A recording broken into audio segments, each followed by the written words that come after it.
Una mujer me escribió, quiere saber cuáles son los libros de autoayuda para salir adelante con respecto a un problema. En líneas generales, obviamente deben haber muy buenos libros de autoayuda, obviamente no los leí todos, pero lo que se utiliza mucho o se hace mucho hincapié en ese tipo de libros es en la cuestión del voluntarismo de las personas, como que la voluntad pudiera modificar una realidad. Y como las personas les gusta sentir que gracias a su voluntad pueden modificar una realidad o les gustaría pensar eso, obviamente tienen mucho éxito. Es como si yo soy escritor y me encuentro con un libro donde el título es Escriba como Borges en 3 semanas. Entonces obviamente el deseo mío es escribir como Borges. Y en 3 semanas mucho mejor. Ahí le damos el dulce a la persona para que compre el libro. Que de hecho existe muchos libros, sea un virtuoso en la guitarra. En 3 semanas ese libro existe. Y lograr un cierto grado de perfeccionamiento en cualquier área de vida va a requerir más que 3 semanas, obviamente. Entonces hay muchos libros donde hacen mucho hincapié con respecto al tema de la voluntad. Que la voluntad va a poder modificar la situación. Y la realidad es mucho más compleja. Imaginémonos que una mujer es violada. Hay que utilizar siempre un ejemplo extremo para ir al punto. Entonces esa mujer se va a sentir muy perturbada por esa situación que le tocó vivir.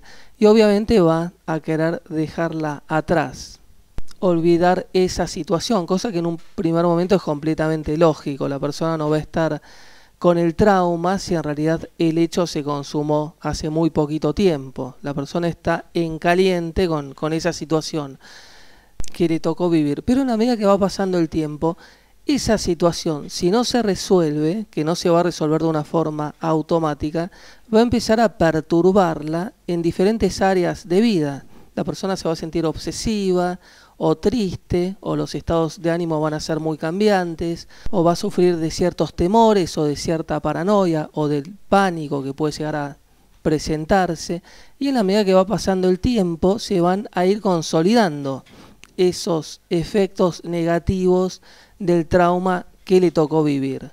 Entonces de nada sirve que esa mujer compre un libro para sentirse bien y que se va a convencer a través de ese libro que va a tener una faceta maníaca, repitiéndole una y otra vez que puede lograrlo, que va a salir adelante, porque nadie va a poder salir adelante sin ir al punto del conflicto. Esto es como querer curarse una caries sin utilizar el torno. A nadie le gusta ir al dentista, el torno es doloroso y nos gustaría que se nos cure sin la necesidad del dolor. La ganancia sin la pérdida. Entonces, si yo le prometo a alguien la ganancia sin la pérdida, obviamente va a estar feliz. Y de hecho esto lo utilizan mucho las iglesias evangélicas o determinados sectores donde van utilizando esa faceta maníaca de convicción con mucha capacidad de locuacidad o con mucho énfasis y después capitalizan a todas estas personas. Después rápidamente, en todo este tipo de iglesias evangélicas o en este tipo de oradores o de políticos que también lo han hecho a lo largo de la historia, tiene que aparecer la sombra, el diablo. Entonces en la iglesia evangélica rápidamente aparece el diablo. El diablo o la sombra, en el caso de un político puede elegir una minoría, como ha sucedido a lo largo de la historia, o algún enemigo, es una forma de encauzar el malestar de la frustración de las masas, en este caso.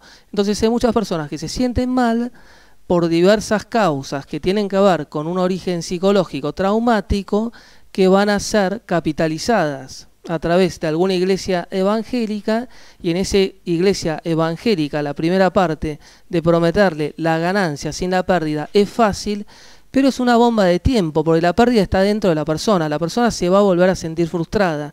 Entonces, ¿qué hacemos? Aparece el diablo. El diablo es completamente necesario, es indispensable para ellos para poder operar. Entonces todo lo malo tiene que ver con ese diablo y todos esos ataques de histeria que vemos por la televisión tienen que ver con ese diablo, que en realidad es porque están haciendo una cierta manipulación psicológica hacia las personas, una manipulación psicológica parcial, porque tampoco es que están haciendo una terapia. Entonces debemos ser conscientes que es así como se maneja la realidad. A las personas les gusta la ganancia sin la pérdida. Ser un virtuoso en la guitarra durante 3 semanas es mucho más fácil que tocar 20 años. Y a mí también me gustaría escribir como Borges en 3 semanas. Entonces prometemos lo imposible, que muchas personas, como lo desean, van a intentar de esa forma lograr resolver ese problema. Ese es el secreto de muchos de los libros de autoayuda que recurren al voluntarismo. La única forma es ir al punto del problema. Si una persona fue víctima de una violación, después que pase un tiempo relativamente prudencial, lo que le conviene es empezar a ver películas sobre violaciones. Esto obviamente la va a perturbar, va a tener sueños aterradores, se va a despertar empapada en sudor, pero en la medida que vaya persistiendo, la intensidad va a ir disminuyendo y de esa forma va a ir logrando la sanación, la curación. La única forma es ir al punto del conflicto. Obviamente siempre es bueno una persona que haya atravesado alguna situación particular a través de la cual la persona pueda apoyarse. Muchas personas estudian psicología, pero tal vez no tienen una experiencia de vida que las avale. La experiencia va a estar por encima del conocimiento porque es la propia persona en la cual pueden llegar a apoyarse que logró salir de una situación traumática. Y eso va a tener mucho más poder y mucho más peso que cualquier conocimiento teórico de un libro.